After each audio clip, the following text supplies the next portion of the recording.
My name is Ofelia Esparza. I am an educator, an altarista, an artist, and I've been working here at Plaza de la Raza since the early 80s on and off, so I have a long history here. I'm known for ofrendas, altars for Day of the Dead, but also other altars. Here at Plaza and a few other places I've done nacimientos. Nacimientos are nativity scenes for Christmas time. And I mention that because my altars really reflect that tradition. I learned this tradition from my mother, who was very artistic, creative, and she brought, my brother would say that she came to this country from Mexico, from a little town named Guanímaro in Guanajuato, but she brought her homeland with her. So I was raised with the celebrations around the calendar and her altars. Dia de los Muertos was one of her altars, but it was very small and humble and personal. I think like many homes, that was the case. But for Dia de Muertos, she would embellish it and with flowers from her own garden. And that's when I heard all the stories about the matriarch, my great-great-grandmother who raised my mother, a single woman who raised my mother to be a strong, independent, cultural, creative person, a great cook. I didn't get the cooking part, but I think the creative part was something influenced by my mother. She would make altars throughout the year. The most, well, first of all, she's Guadalupe, so Our Lady of Guadalupe Day was important. In fact, Our Lady of Guadalupe has been part of my tradition, my upbringing. She was like the mera mera, like the main woman in everything my mother did. And so then the Christmas time, that was the most elaborate and for her the most important altar was the nacimiento. And it had many layers and many items and vignettes. When I was a teenager, I painted the backdrop for it. What I painted was not Bethlehem, it was a little village in Mexico.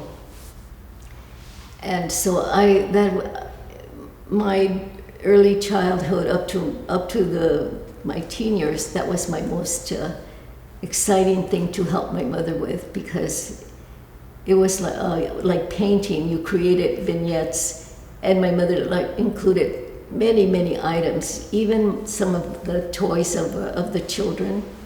There was a Godzilla in there was a army guy, there was a crocodile that opened its jaws, and there was a soldier in his mouth.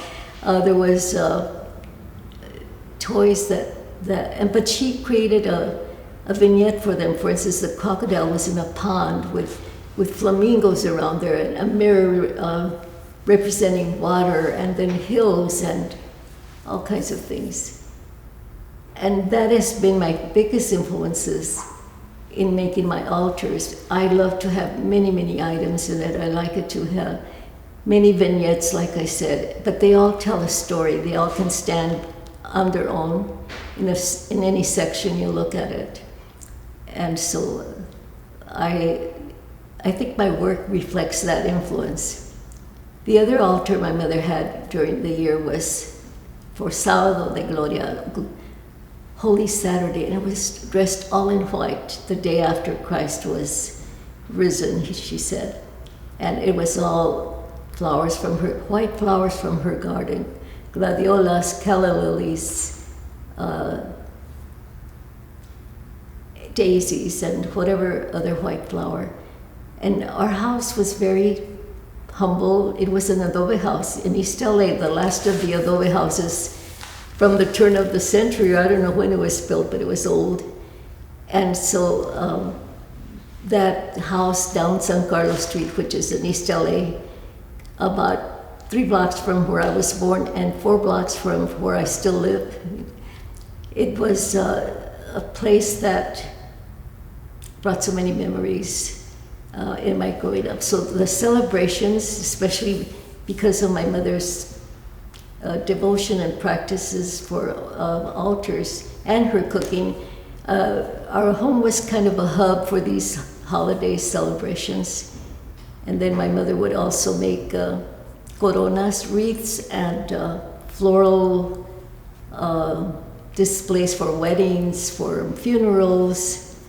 But one of the things that I learned from her was paper flowers, paper decorations. It was the materials that were whatever we had at available.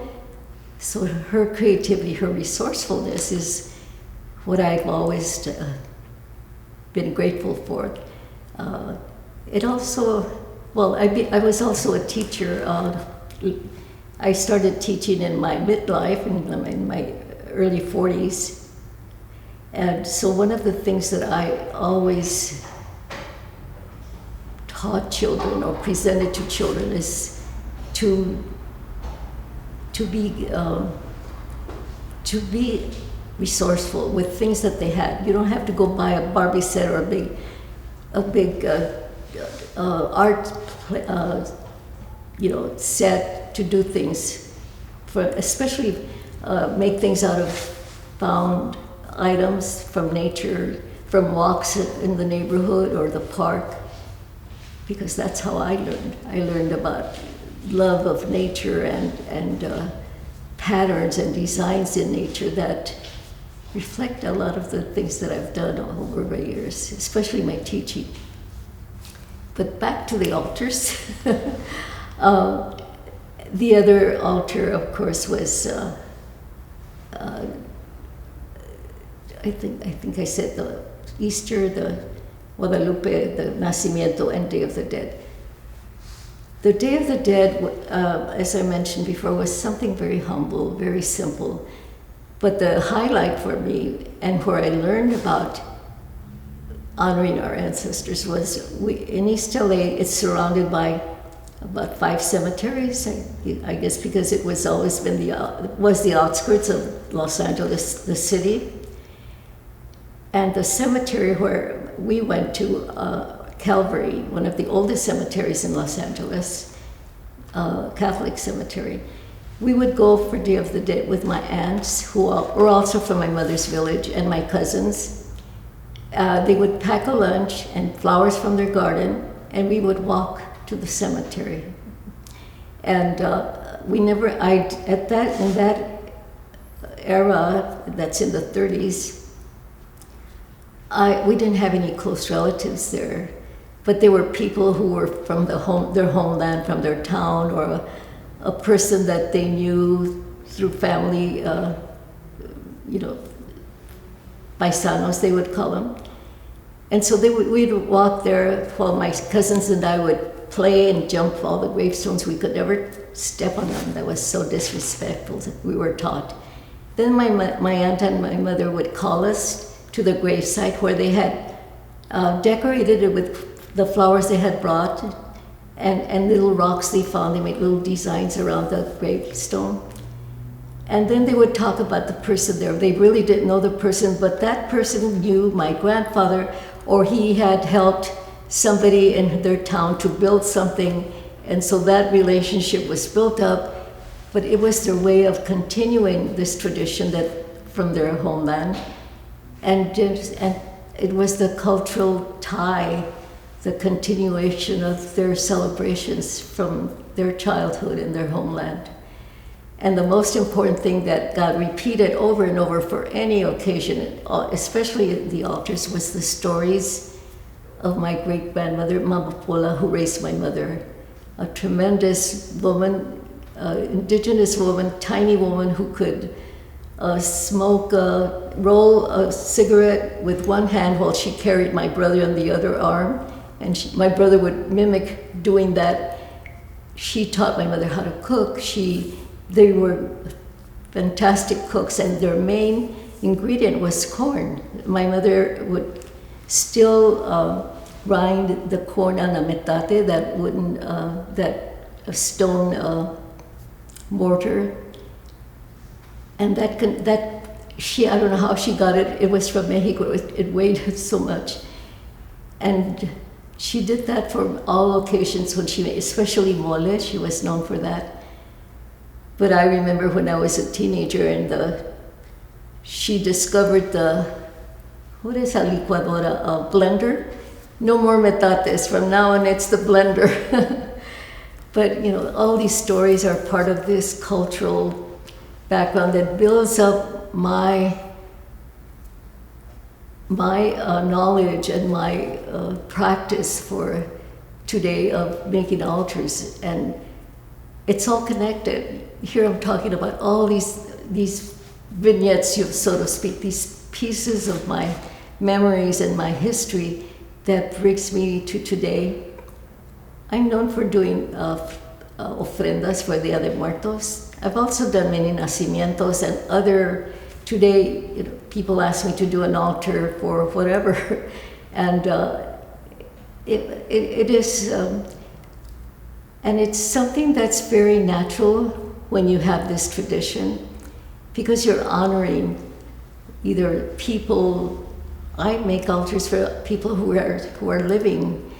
But of course, the main tradition for remembering your loved ones is the practice for the other muertos, and I have dedicated so much of my adult life to this, and it's come to me that it's more than a devotion of keeping up this cultural tradition or what my mother used to do. My mother would say the most important thing was remembering our ancestors, and it was more than a practice or a celebration or a devotion. It was an obligation, because for her that was the thing that gave us not only our history but continued our lineage. And my mother would say that, and I quote this saying in every talk I give, because it's the essence of why I'm doing altars for the other muertos. And she said that we all suffer 3 deaths. The first death is the day you give your last breath, the day that we die.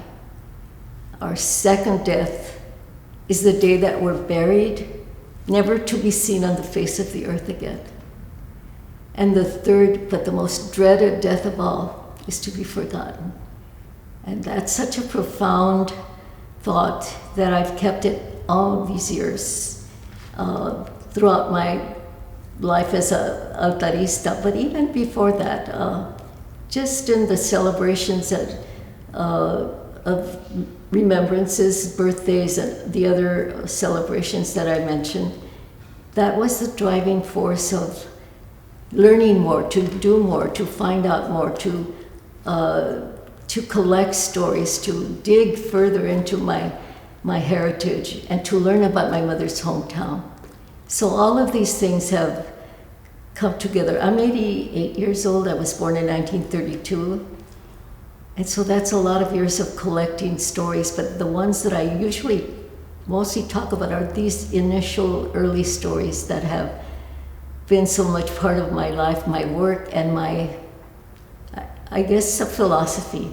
When I was teaching I was asked by a staff member, how do you, because I would give these talks about Day of the Dead, and says, who is the philosopher? What philosophy do you base your thoughts on? And I said, you know what?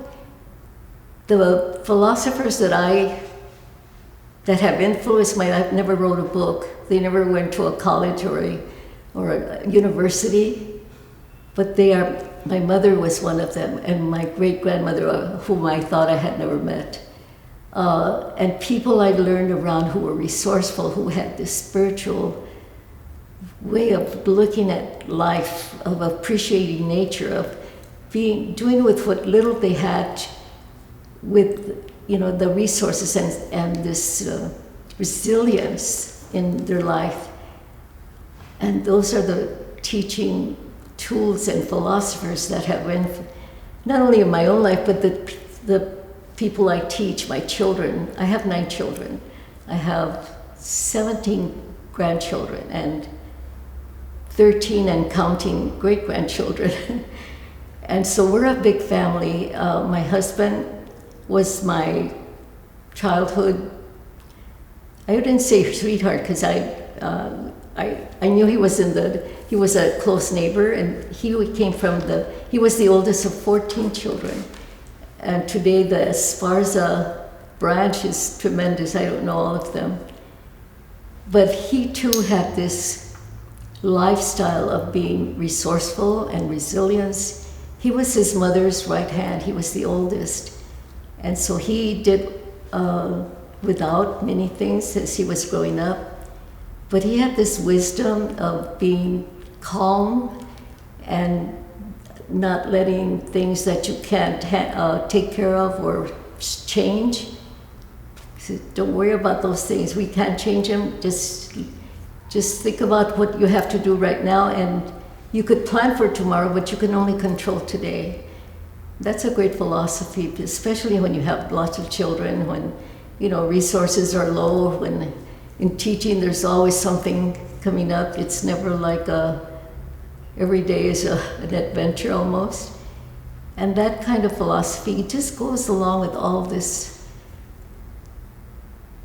lifestyle, I believe, that is part of this altar making. The altar making for me has become, I know that we create a sacred space with an ofrenda, and it doesn't matter if it's a little curbside candle with flowers at the place where someone gave his life or lost his life. It could be a home altar. It could be this elaborate monumental things that I'm doing today in public places. They all have the same intention. If they have the same intention, especially these public celebrations, but they're all honoring the life of someone. The life of someone is sacred, and when you're honoring it, it's the intention you create for that ofrenda. You are creating a sacred space. And I think people, if they don't recognize it outwardly, but they feel there's some kind of reverence and a time for respect, and I hope that's what I convey in the altars that we make. And I say we, my daughter Rosana, in fact, all my children are altar makers now, but she has been at my side along with 3 or 4 of my children in everything I do today. And they're creative, my children. They're making altars, and they've been recognized as altar makers themselves. And that's the legacy that I think is the most important. And then teaching young people. I think we need this spiritual way of looking at things, of appreciating especially nature and each other, that we are sacred beings and we have to respect each other. And this kind of this concept of honoring the dead, honoring our lives, honoring each other, honoring living things, honoring being grateful to our natural resources are all part of this onset of, I think, that we really need today especially. And all of this comes back to my celebration of Day of the Dead, because it permeates my whole life, my whole way of doing things, of teaching my children, of teaching other people's children, but also of reflection and taking time to think about what is really important, what is really, our lives are short. And one of the things that I love about the ofrendas, this tradition goes back to, a millennium, thousands of years, that originated in the early people, ancient people of Mexico and not just the Mexicas, which people call the Aztecas. Those are the latecomers, but it goes back even before that, where the dead were, for life and death, were hand in hand. And I always say you can't have life without death, and you can't have death without life. And so death was considered another phase of our life. It didn't end. There wasn't a heaven or a hell. Everyone just continued on the next phase. But important that they were not forgotten. And one of the things that has remained, that how could you forget the monarchs and the hummingbirds? The ancient people of Mexico, I'm not sure where it began, in Teotihuacan, which is one of the oldest sacred spaces, and has all these icons and sculptures and images of butterfly, especially the butterfly and the hummingbird. It was believed that warriors who died in battle, women who died in childbirth, people who suffered a very tragic and horrendous death, always came back to visit in the form of a butterfly or a hummingbird. And I think over the years, as I continue to do research, I came to believe that's what they thought, especially when all the monarchs who come to central Mexico every year by the millions over a millennium of cycles. The butterflies come and they mate and then they die. And the cycle continues, and that is their explanation of the soul, the spirit. It always came back someplace, and then, so it was a legacy of never die, of never leaving unless you were forgotten. And that's where that saying that I heard from my mother comes in full circle. It makes sense that this continues year after year. And I think those are important stories to accompany our celebrations for the Dia de Muertos, because it's a concrete connection. It's a spiritual connection, and it's a reminder of why we're doing this. It's a reminder of remembering our loved ones. Many people tell me, and I experienced that, they said after they've lost a very close member of their family, especially a parent or a child or a spouse, that they're in their meditation and they're just in their life, they see a hummingbird that comes and lands somewhere close, and I will say, well, that's probably I think it's the spirit of your loved one. They haven't left us yet. They're still here. It's a reminder that they're going to be here, but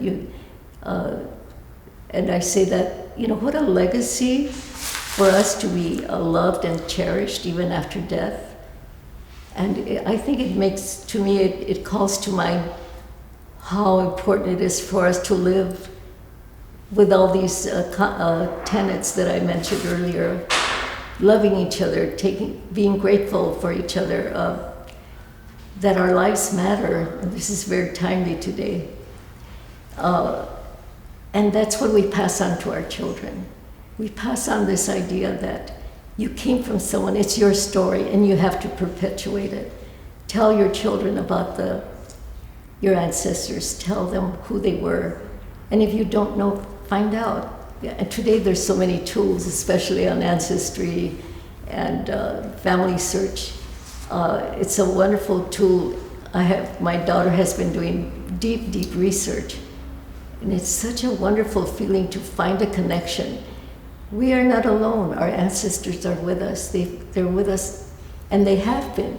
And the cycle continues with each generation. And so, of course, we would love our future generations to know who we are, at least know something about us. So this is this concept of honoring not only the dead, but you're honoring the life, you're celebrating their life. So you're actually perpetuating their memory. And so, all of these are the spiritual, it's more than the cultural. I think it's the spiritual aspects of this celebration. That's why I say you create sacred space.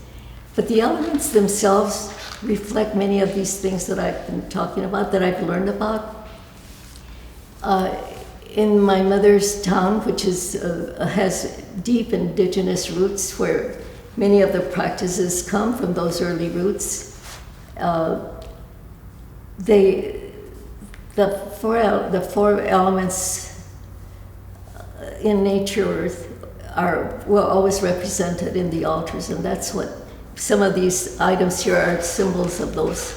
Papel picado, as you see in this little altar that I have, the papel picado represents or symbolic of wind, and also of the spirit, because the papel picado is usually hung outdoors. You could hang it indoors, but any little breeze will make it move, so it symbolizes wind. But I feel that I've learned this, when the soul comes to visit, maybe it's an indication to me that they've come. Their presence has created this ambience, and so the papel picado is part of this ambience of movement and spirituality. And of course, fire is represented in the incense that's burned. I like to, usually it's sage that we light here, but copal is the resin that is traditionally lit, and that stays, that smolders for a long, long time. But so that represents fire. And also that, my mother would say that the smoke from the incense, from the sage, from the copal, also creates an ambience for the soul to come. It creates this sacred space, as I said, and represents that they're visiting us too, that they're here, or that we're ready for them to be here in this sacred space that we're with us ofrenda that we put out for them. And the other is water, and I don't have the water here, but my mother would say, the souls come from such a long distance to visit us. They're very thirsty. Some people say that it represents the tears of the Virgin, they say. I like to think that it goes even beyond that, because this tradition comes from way before the Europeans came to Mexico. So it could be all of these things. And I don't adhere to one set of traditions, because I feel that there's a universal aspect of celebrating Dia de Muertos, or celebrating the lives. It's a common denominator for so many people all over the world. And other cultures celebrate the dead, or the remembrance of the dead, or the lives of the ones who are no longer here in their own ways. But we have this connection with the rest of the world. For Dia de Muertos, we're sharing it with the world, because many people have come to know it and even celebrate it. But I want people to know that beyond just painting your face and having skeletons, that isn't the whole story. The whole story is what I'm talking about today. That it goes deep, personally, traditionally, culturally, historically, and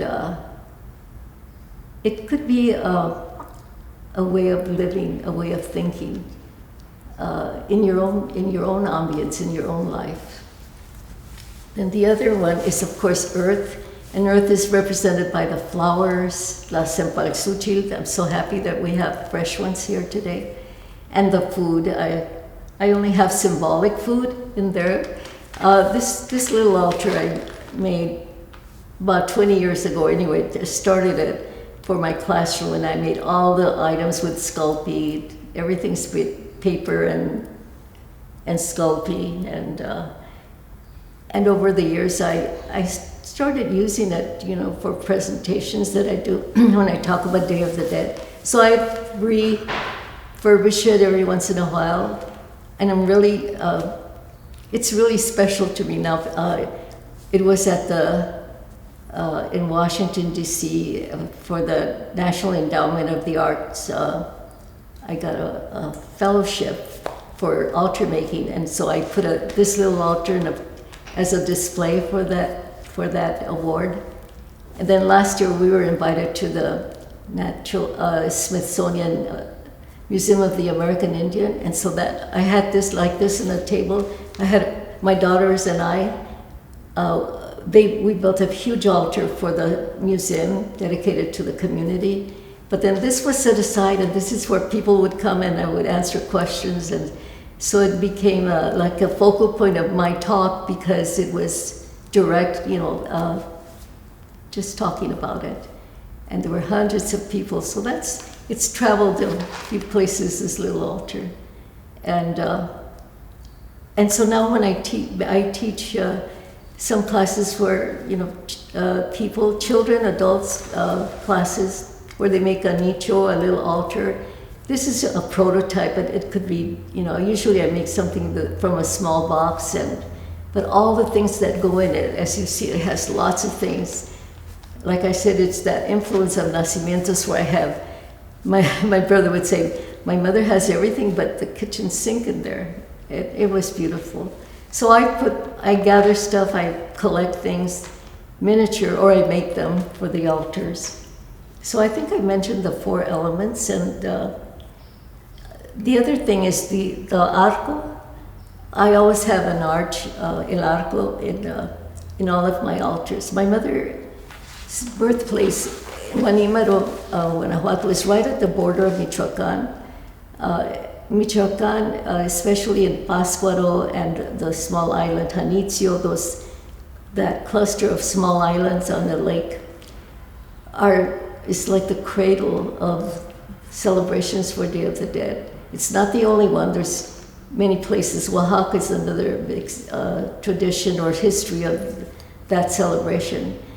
But my mother's town, even though it's on the Guanajuato side, all that region is of the Purépecha people. And the names are very beautiful. They have a sing-song language. My mother's town is Guanímaro, and then nearby is Purandíparo.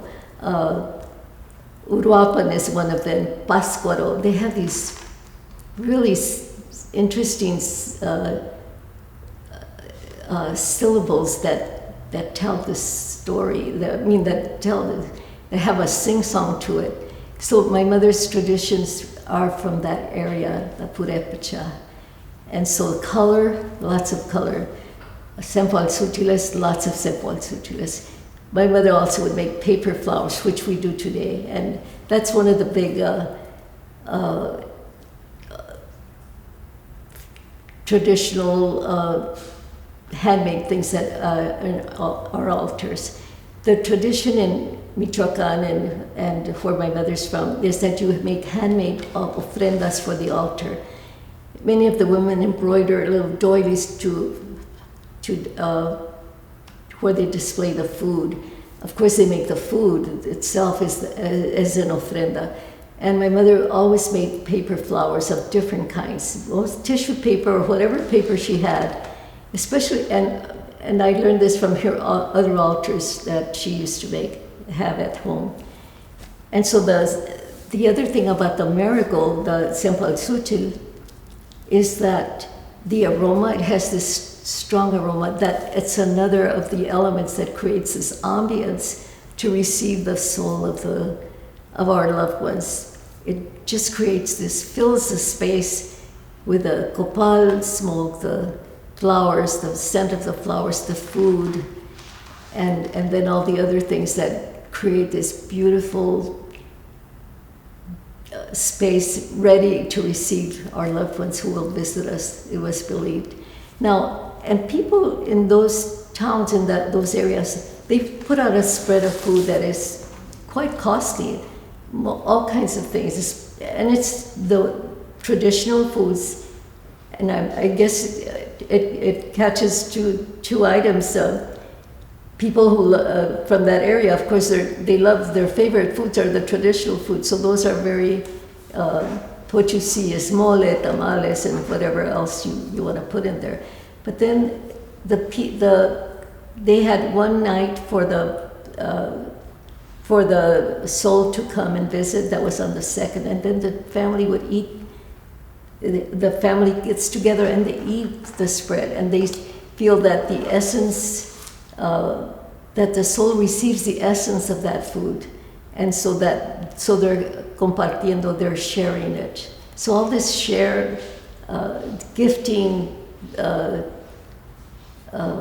gratitude, so many elements come into, not just physical elements, but all these spiritual and things that are part of this tradition and this way of honoring our loved ones. And then of course candlelight, which again represents is symbolic of fire, but also the smoke from the fire helps to create this ambience. So it fills the place, it fills the room. But in the tradition of the cemeteries, there's so many people doing the same thing, honoring with especially the flowers and candles. It is quite an ambience created by so many, all in this beautiful place, the cemetery. We could recreate that here in Los Angeles. It was never, in fact, I don't remember anything being allowed until my husband died in 1991, and I first saw how many decorations were for, at Christmas time, and that has come in my more recent memory. But back when I was a child, you never saw that kind of celebration at the cemeteries. It's interesting today because sorry, you can edit that. It's fine, you can start wherever you want. Okay. A few years ago, my daughter and I did a first time ever altar at one of the, I guess I could mention their name, Forest Lawn. They have several cemeteries at one of them. And the director there, it's not a Catholic cemetery, but they do have a mass for certain days. They started having a mass for Day of the Dead, so they wanted an altar. And they emphasized we want it traditional. We're not having a party. We're having, it's very somber and respectful. So we do what we do. We do our beautiful altars, I believe. And so we did them for 2 years, and then they added another cemetery. And so many people came, it became so popular. It was like 3 times the number of people they had for their masses, which was the most they had was 500 to 600 people. And so we did that for 2 years, and then their staff learned how to make them, and so then they continued that practice, that tradition. Well, today, about 4 years ago, they have vendors, they have mariachis, they have altars, they have all kinds of things that they said, oh no, we can't do that here. But everyone, even the Catholic cemeteries are doing that today. And good for them. I just hope that they really emphasize the spiritual. I'm sure they do because it's a cemetery. But that is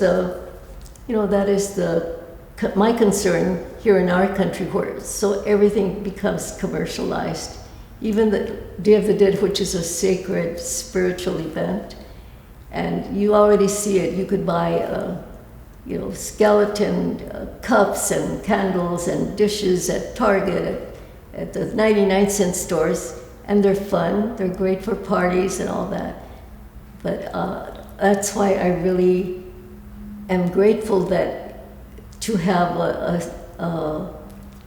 an event called Noche de Ofrenda, the night of the offering of the altar, where the whole focus is on the altar itself, on the people that are being remembered in a community altar. And it's all about that, and it's all about remembrance. It's almost like a wake, but in a very more spiritual and joyful ambience. And then, but the focus is that. My daughter and I have a studio in East LA called Tonali Studio. We've been there 8 years, and we have our own, we create an altar and we invite other members of the community. But we have our Noche de Ofrenda, and so we invite people to come and share the remembrance of a loved one. And so our altars are up. They could bring an ofrenda to put in any of the altars. But then at the end, the moment that I look forward to is when we ask everyone, would you please voice the name of the person or persons you're honoring? So one by one, and after each one, they name it and we all say presente, you're here with us today. And it's become a tradition with us, and I think that's the highlight for me of celebrating Dia de Muertos. The highlight is really the ofrenda. It's such an endeavor. It entails for me so many things. Many of the things that I've been talking about today, the spiritual things, the remembrances, and just the stories, especially that my mother would tell about my great-grandmother, and now that I'm telling about my mother. And my daughter says, well, now you're the matriarch. And I said, well, I hope all the grandkids I have will be able to tell stories about me the way I'm talking about my mother and my great-great-grandmother. And because that's the legacy, that's the chain of remembrance that continues, the ancestral link, the ancestral chain that we want to uphold. And this celebration is really the crux of that.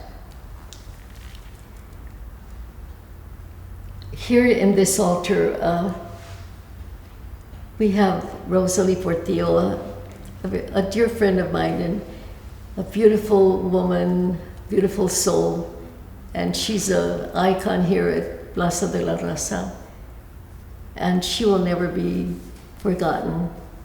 She left a legacy here, and so it's an honor it's almost like I'm making another altar for her, but of course there's other people here from Plaza.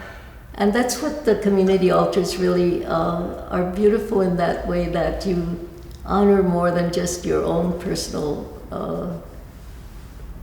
people that you want to remember. It's a community, and I like it when I create a community altar, but then I leave spaces for people to come and bring, something for the altar.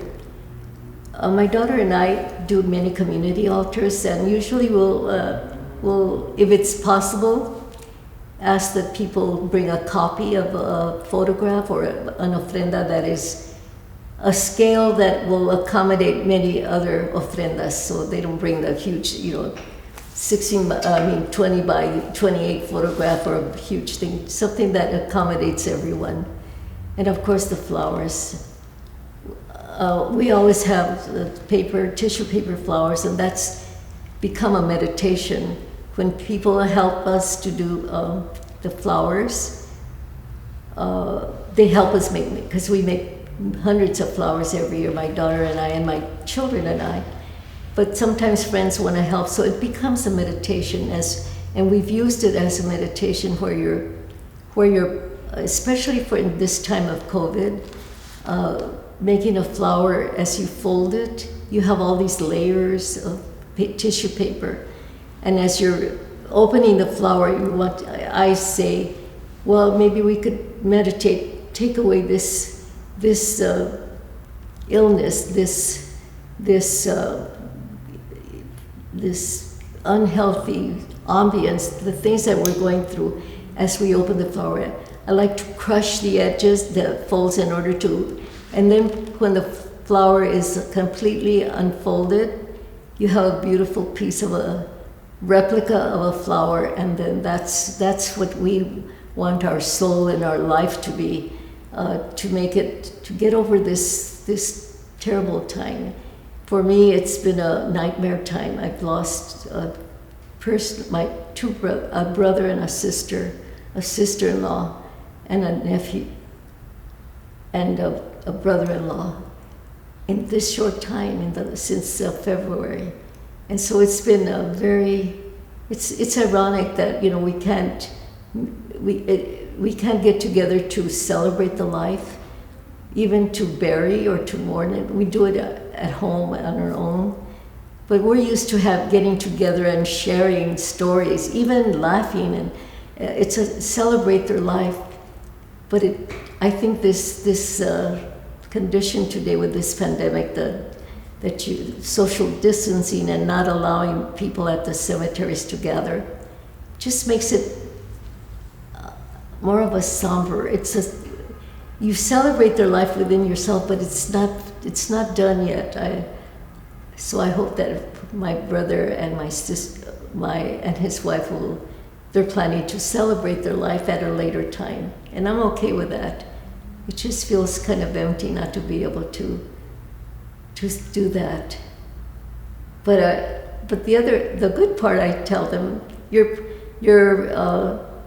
extending the life of them here on earth, even though they're not going to be here, but we know that their presence is still here for a long time on earth. It's a lot to think about. My heart goes out to everyone who has lost someone, not just of the COVID, which is tremendous, too many people, but the other conditions that have been brought on by this terrible illness and disease, that we survive. So my meditation, making the flowers, is a prayer that, like, just as we're folding and I crush the folds, go away, you bad humor, bad illness, and that the flower itself will represent what we'll be enjoying, hopefully in the near future, and that we can celebrate and be together and help each other back to the way we have been doing. But we could do that on our own. The beautiful thing about the cycle of life is to hear I've lost my brother and his wife is 10 days apart, but they just have a new great-grandchild was born during this time, a week ago, a week after my brother passed away. And so that cycle continues, and I'm sure that child is going to be filled with the stories about their grandparents, and that's my hope for everyone. Keep your ancestors alive. Tell the next generations all about them. They are, I always say that even the ones you never met, those ancestors like me, my Mama Pola, that I don't pray for her, I pray to her, because they become our guardians, our guardian angels, if you have. But it's just someone that we keep them in our pantheon of family. We're part of that family. And that's why my daughter Rosana and I, she's a wise woman. We have come to put all these thoughts together and passing them on to people. I don't claim to be an expert on Day of the Dead. There's so many ways of honoring. In Mexico, it's so diverse in the way that people carry on the tradition. What I carry on is my own devotion, what I've learned not only from my mother, but from other people, other cultures. And I said the universality of having loved ones to remember is for everyone. And so I always say that when we celebrate the lives of our loved ones, we are really bridging the living and with the dead. The ofrenda does this because we're remembering our ancestors. We have their photographs, hopefully, or something about them. We have the stories. And so it bridges the living with the dead. It also bridges generations, and that's so important. That's what I have been talking about here. Bridging the generations, teaching my great-grandchildren who my mother was, who Mama Pola was. And it also is bridging cultures, and that's one of the things as a teacher, looked for as much as I could about other cultures that honor the dead. In all the Asian countries, Japan, China, Vietnam, Korea, they have days of even of celebrating their ancestors. In Africa, many of the places in all of Africa and the Middle East, there's days specially set aside for ancestors, for remembering the dead. And so we share, we're not that unique. It's just in the way we celebrate it that is so special. And so that is the teaching that I hope I can do as long as I can, and that it takes fruit. It's coming to fruition with especially with my children, but I speak to many students in the colleges, and usually their instructors they're going to make little altars or nichos, and so I've talked to many groups like that in the universities and schools about my own story. I never say that this is the way it has to be. I just say make sure you have these things in it. Your intention, I think it's good to do a little bit of research, especially on ancestors. But it could be about someone, a contemporary or someone you just lost recently. But that intention is what gives it this specialness, and then the elements that are important, that symbolize things that are very important. I don't have any. I don't adhere to a special format. I shouldn't say that. I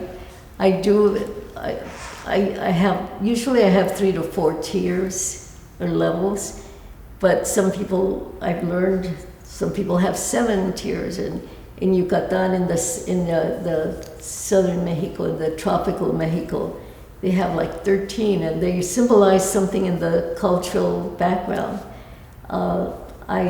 I don't know all of those things. The things that I've learned and that I've adapted to work for me and for my intention. And so I think the most important thing is to have a reverence, a respect, and honoring. And that could be, some people today honor many things. I do have some specific don't. And I say, first of all, Dia de los Muertos is not Mexican Halloween. So if you're celebrating Halloween and evil Satan or witches, and then you're not celebrating Dia de Muertos. That's your own. You could do whatever you want, but it's not part of an altar. An altar is reverence, and like I mentioned before. And also that it's not about the cult of the dead. It's the cult of the living, of the memory of our loved ones. So those are just kind of parameters for me. And I've done many, even you would say contemporary, because they don't have this look like you see here. This is very traditional, what you see here, because my little altar model is very traditional. But I've done things that are specifically for a theme that is important in honoring the people that I'm honoring. One year I was honoring all the women in my family. I had a loss of my husband's favorite aunt, but there's so many in the family who want to remember. So I just said, this altar is for the women. In Spanish is para las mujeres de mi alma, the women in my soul, my soul women. And so it was a bedroom. I created a very feminine bedroom with walls, transparent fabric walls that had transparency photographs on the walls. The headboard was the main part of the altar, like the arch decorated it. And then many items, mostly my mother's, but of the other women who had in my own family. And so it was a bedroom, but it was a bedroom of remembrance. And in fact, I still do. I use a lot of the lace that was my mother's. I always have her in my altars, even though this is a little community altar, an altar at Plaza, but I always have something of hers. It's just part of my honoring my mother with this tradition. And many of the women that I know. And so that was very untraditional, but yet it was very, people connected to it, because many of us have mothers and sisters, comadres, and friends we want to remember. And so that was about that. And of course, one of the group altars that I've done for Las Mujeres de Juárez, the women from Juárez, and I understand it still continues in the indigenous Native American population of femicide for some horrible, nightmarish reason. Many women are abducted or disappeared or murdered, and nobody really knows why. But they're easy prey in some of the areas. Juárez is a border town where they had many, I think I can't think of how you say it, they're factories. So many people many women from the interior of Mexico would come to Juárez to get jobs, because they were, compared to our economy, they're very low paying jobs, but jobs that were more than what they could earn in their small towns or throughout Mexico. And so I've done several altars for these women, and one of them was actually like, it wasn't a cemetery, but I had many pink crosses in it, because in Juárez,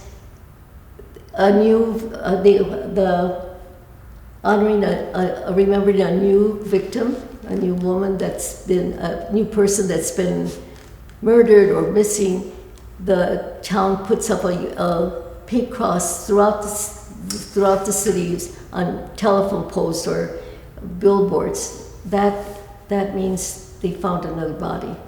And so I had a pantheon of crosses, and I used lots of butterflies to represent their souls.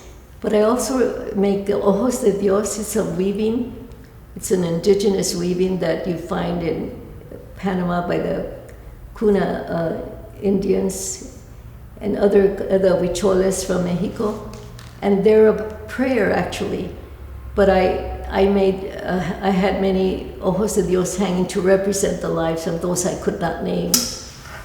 And so I've used a lot of symbolism, and one of the things that I was so touching and really made I think every altar has a little bit of a life change in me, because I learn about other people, about things that need to be corrected and righted and remembered. The Defenders of Mother Earth, I did that at the Chicago Museum. I say but my daughters, my children are helping me in every step of the way. And that was kind of a unique one. It was done with all paper. All the flowers were paper, all the foliage, all the leaves, except for the ojos de Dios, of course, were made with yarn. And it was to honor all those people who have been martyred. I was focusing on North America, Central America, Brazil, and in South America and Brazil, people who have been killed for defending their homeland, for defending their resources, rivers, forests, and usually it's many times with their own government's consent that big companies, conglomerates come and they pollute the river, they cut down trees, they dig for metals, silver and copper, damaging polluting their waters, and deforestation, things that are so criminal, and yet the government has given, let these people come in, and so if people who defend that, who become activists, are murdered. And there's so many that had no idea there were so many.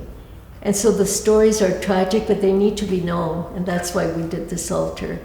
People need to know that there's people out there almost on their own without the help of their government. Public opinion comes in, but sometimes it's a little late for their lives, but hopefully it'll change the governments or could stop, this rape of the natural resources in places where people depend on them for their livelihood.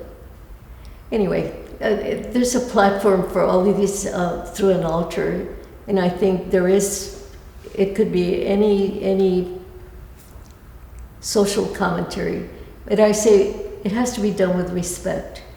And when I talk about the commercialization of the other Muertos, well, it's hard to commercialize the altar itself because it's a sacred piece there with its intention. But everything else in the altar, like the skeletons, the masks, the many things, people are doing it all over the world now, even in Europe, I understand. But I think as long as they do it with respect, then it's their borrowing or we're sharing. But if they do it to sell, to advertise, whatever it is, then it's appropriation. And so that's a thin line, I guess. And what can we do? I think you just have to know that you could raise your voice or you could not patronize. I know it's like a tidal wave that comes by on all of these traditions, not only for Day of the Dead, but all over the world. There's this danger of the money of commercialization. But I think for me, what I do myself and my talks to people,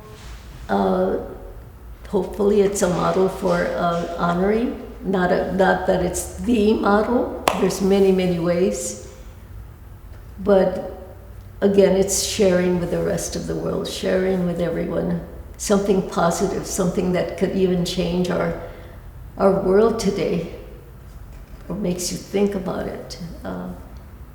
And so I think it goes hand in hand with our honoring your environment, because we are not islands. Humans are not islands unto themselves. Our environment is all part of our life and what we want to honor. And so it's a good teaching tool, I think, for children, not only young children, but students everywhere.